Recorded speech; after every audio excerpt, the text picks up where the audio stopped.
Profesor Dr. Haji Agus Ahmad Safei MAG adalah suami dari Dr. Hajah Emma Himayatur Rahmah, Widyaiswara Ahli Utama pada Balai Diklat Keagamaan Bandung, dan ayah dari 3 orang anak yang ceria, Haidar Ainur Rahman, Meidina Ainur Rahmah, dan Ahmad Aulia Rahman. Sedari 3 bulan yang lalu, ia juga telah mencicipi ajaibnya menjadi seorang kakek. Memperoleh gelar profesor adalah impian akademiknya sedari bertahun-tahun lalu. Juga bahkan impian kedua orang tuanya yang telah tiada. Dijemput dengan cara yang amat pedih. Akhirnya, kabar tentang turunnya gelar profesor tiba di waktu yang indah. Turun di hari dan bahkan jam keberangkatan menuju Tanah Suci Mekah. Sesuai impiannya yang tak tanggung-tanggung untuk menjadi profesor lintas benua. Atas kuasa dan kasih sayang Sang Pencipta, ia mendapatkan gelar profesor bidang sosiologi Islam di hari setelah mengembarai 50 negara di 5 benua berbeda. Sehari-hari ia bekerja sebagai dosen tetap di Fakultas Dakwah dan Komunikasi UIN Sunan Gunung Jati Bandung. Selain itu, ia juga mengajar di Prodi Komunikasi Penyiaran Islam S2 dan Prodi Studi Agama-Agama S3, program Pasca Sarjana di universitas yang sama. Pada tahun 2012, ia memperoleh gelar Doktor Sosiologi Antropologi dari Universitas Padjadjaran Bandung. Dan pada tahun 2023, ia mendapatkan jabatan akademik tertinggi sebagai Profesor Bidang Ilmu Sosiologi Islam pada Fakultas Dakwah dan Komunikasi UIN Sunan Gunung Jati Bandung. Selain jenjang pendidikan formal, ia juga menempuh pendidikan informal di sejumlah pesantren.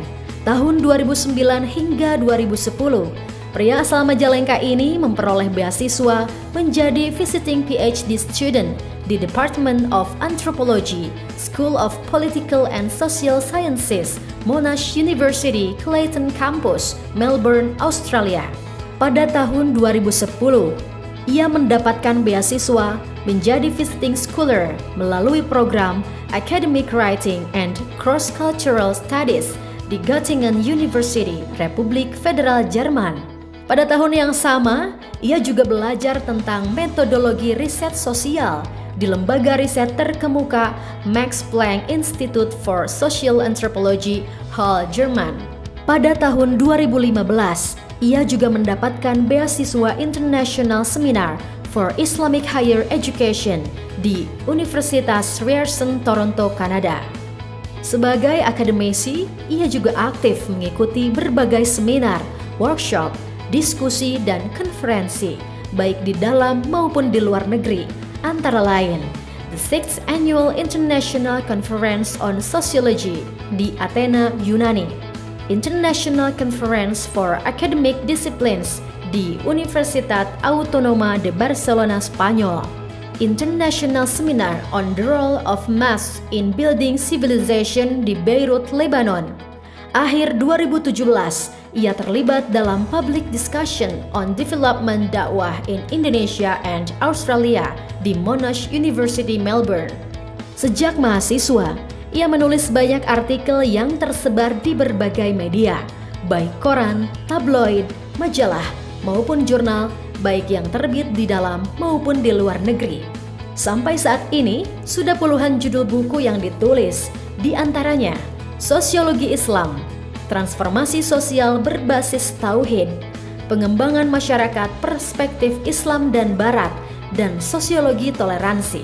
Sejak tahun 1997 sampai sekarang, pria kelahiran 15 Oktober 1972 ini juga aktif menjadi fasilitator berbagai program keagamaan di pemerintah Provinsi Jawa Barat. Salah satu yang terbaru diantaranya adalah menjadi koordinator program English for Ulama for Gas to UK dan mendapat kehormatan mendampingi delegasi ulama muda Jawa Barat ke United Kingdom untuk melakukan serangkaian interfaith dialogue dengan berbagai komunitas lintas agama di 5 kota utama di UK, yakni London, Bristol, Birmingham, Manchester, dan Glasgow, delegasi English for Ulama Gas to UK diterima secara resmi di gedung Parlemen Inggris, House of Commons, dan disambut oleh 3 menteri dan berbagai tokoh lintas agama. Akhir tahun 2015, ia juga terpilih menjadi salah seorang nominasi dosen teladan tingkat nasional di lingkungan Kementerian Agama Republik Indonesia dengan kategori dosen sosial humaniora. Pada dunia per-MTQ-an, ia juga ikut menjadi ko-inisiator bersama Profesor Asep Saipul Muhtadi atas lahirnya cabang Musabakoh Makalah Al-Quran dan menggawanginya dengan menjadi Dewan Hakim pada cabang itu, baik di MTQ tingkat provinsi maupun nasional. Dan kini, cabang karya tulis ilmiah Al-Quran telah menjadi sebuah gerakan kebudayaan yang masif untuk membangkitkan kembali spirit menulis di kalangan generasi muda Islam Nusantara. Sebuah buku yang ditulis oleh Profesor Julian Milley, Hearing Allah's Call, terbit di New York dan London, menyebut bahwa cabang karya tulis ilmiah Al-Quran dalam MTQ yang digagas oleh Profesor Asep Saipul Muhtadi dan Profesor Agus disebut sebagai tonggak baru perkembangan dakwah Islam di Indonesia. Pemilik jargon berkarya, berdaya, berkelana ini telah banyak menorehkan tinta aksara kehidupan melalui perjalanan lintas budaya ke berbagai negara di 5 benua.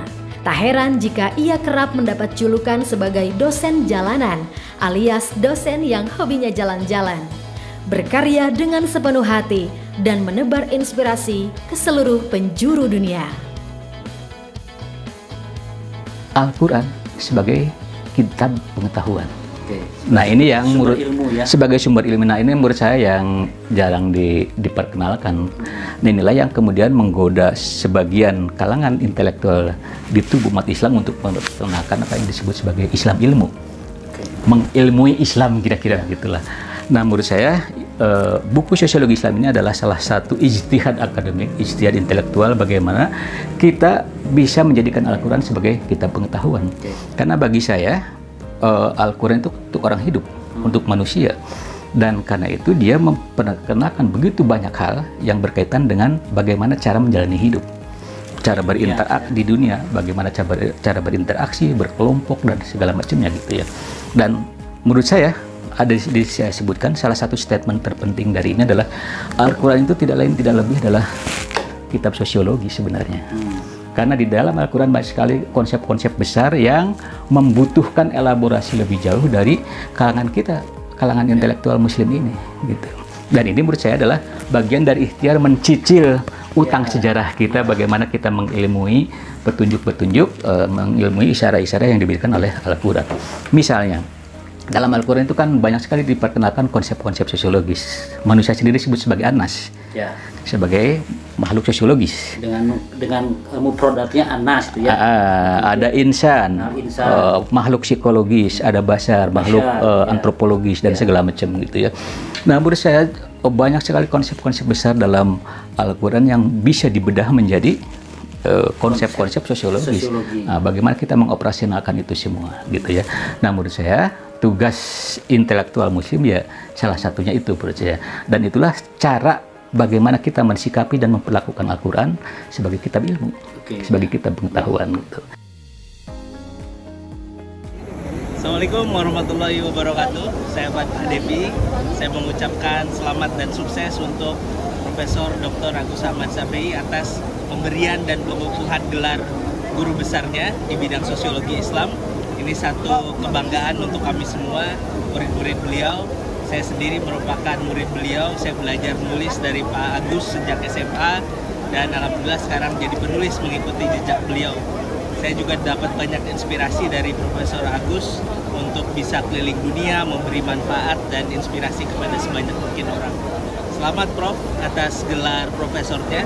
Ini satu kebanggaan dan sesuatu yang memang layak didapatkan oleh Profesor Agus Ahmad Safei. Assalamualaikum warahmatullahi wabarakatuh.